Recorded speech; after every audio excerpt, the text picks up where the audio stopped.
up to FH2s, it's 3 hours. Yeah, okay. Yeah. Anyways, so around 1 to 3 hours, somebody will walk on a field and leave a track just by walking on and he's gonna make about 4 90-degree angles, and he's gonna drop articles, and the dog's supposed to follow step by step and indicate the articles. I mean, it seems simple, but it really takes a lot of work. I mean, and they're being judged for everything. I mean, if this dog even just lifts his head a little bit, it's taking points off. I mean, he has to be on the money, and that's a tremendous thing that people don't realize the power of this training. Yeah, really shows the tracking ability of the dogs under obedience and stylized to do the way that we want to do it. But yeah, for sure, it's very hard for the dogs to do, especially in certain conditions and wind and rain and snow and everything else, and Right. 3-hour tracks and getting it up past IPO. There's tracking titles into FH1s and Right. 2s, which get into 1200 pace tracks, Yeah. 3 hours, cross tracks by a different person, Right, going across a road, changing terrains, Yeah. everything else.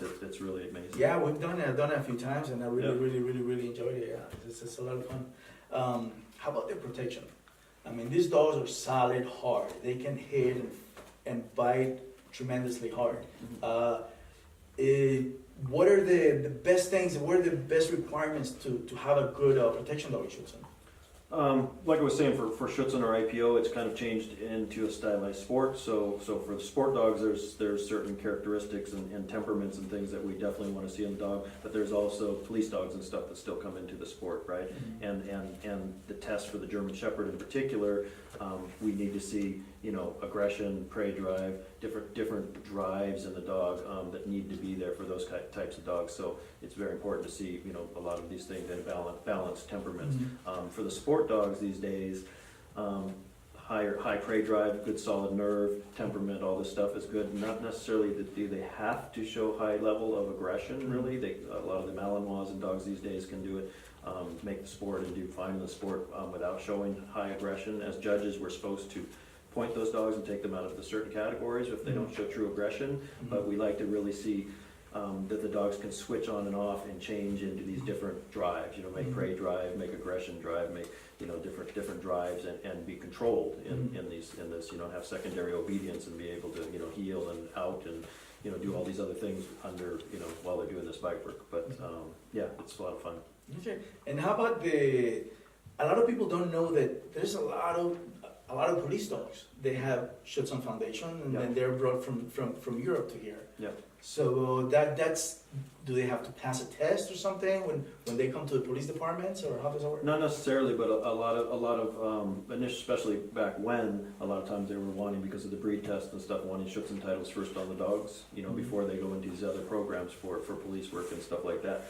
More and more now they have their own programs and they don't necessarily have to do that, but a lot of times the breed survey is important because it has hips and elbows and certification and temperament and work in all 3 phases, so it really proves what the dog is and that it's a good character dog to train in these other phases and go into this other kind of work.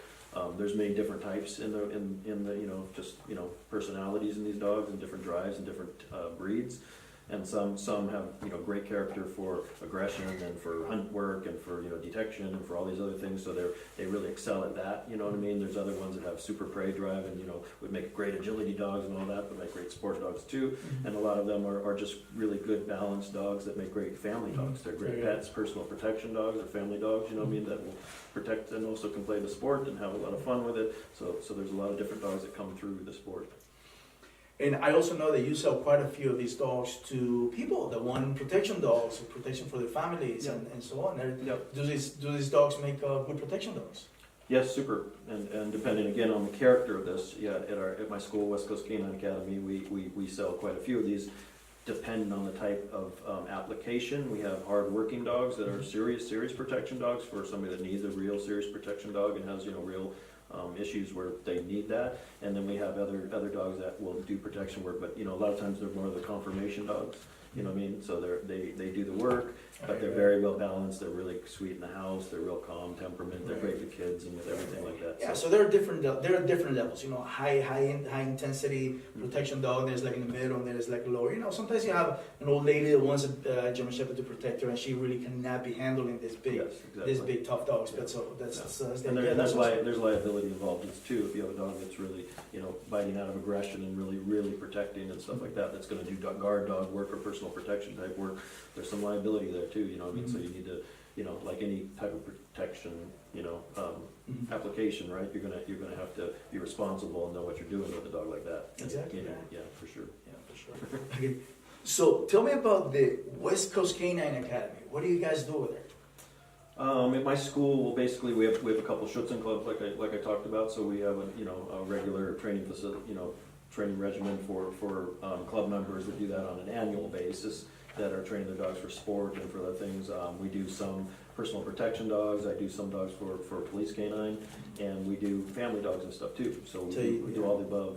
Some on lesson-based kind of thing, or through clubs or group classes like this, or we also take some dogs into kennel and do more intense training where they stay with us for 6 weeks or 4 6 weeks, something like that, and do a training program. We really highly train them ourselves, and then we train the handlers, and we teach them how to take them home and continue from there. And yeah.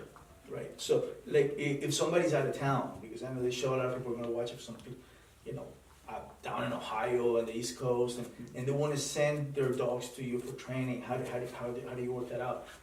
Yeah, exactly. We have them generally, how it works is we have them first contact us. They come in for a free evaluation. We meet them, meet the dog, see what kind of dog they've got, evaluate the dog and the handler, and then we can give them different packages about what's going to work for them. Okay, but if they're out of town, how do you work it out if they live on the East Coast or something? You send videos or they can, yeah, it's possible to do that. Or a lot of times if they're ready to do it, they can send the dog. We can evaluate the dog once the dog's there, and we can talk to them about exactly what we're going to do, and then we have to do the training with the dog. And then usually with those clients, they either fly in and do an extensive course to learn how to handle once we've trained the dog, or if we have one of our trainers, handlers, fly out and deliver the dog and train them at their place.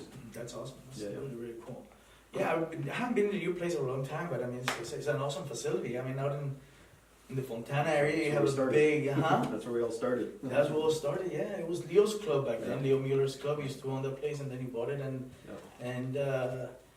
it's been a long, long ride. Yeah, Leo Mueller was one of the first judges in America, and helped bring Schutzhund to America, and me and Omar and quite a few of us, we trained there for 20 years ago in the Schutzhund clubs way back when, and then he retired. He's in Texas now, but yeah. We had a blast. I really, really like the sport. But these Schutzhund dogs, they're not just used for protection and for family dogs. We've used them a lot for movies and commercials. That's true. Yep. I've used quite a few of your dogs, and they've just been amazing. Dobermans, Shepherds, we used about Dobermans in the Rotties up in Canada. The Rotties. We did Four Brothers in Canada with Mark Wahlberg and with the Rottweilers. I mean, so these dogs are just amazing. They're all around, easy to handle. Anybody can grab them and just work with them. They're not going to bite anybody in their faces, and I'll keep using your dogs for as long as I can. That's a good thing for me, because I don't have to have all these Shepherds and all these protection dogs here. All I have to do is call Ted and say, hey, I need a protection dog, and for the movie, a commercial, and then we get it done. So we did a bunch of those MTV shows, remember, and quite a few of those shows. Huh? We did MTV. We did all the Fear Factor shows. Yeah. We did a lot screenplays. Screenplays, yeah. With a lot of shows. Yeah.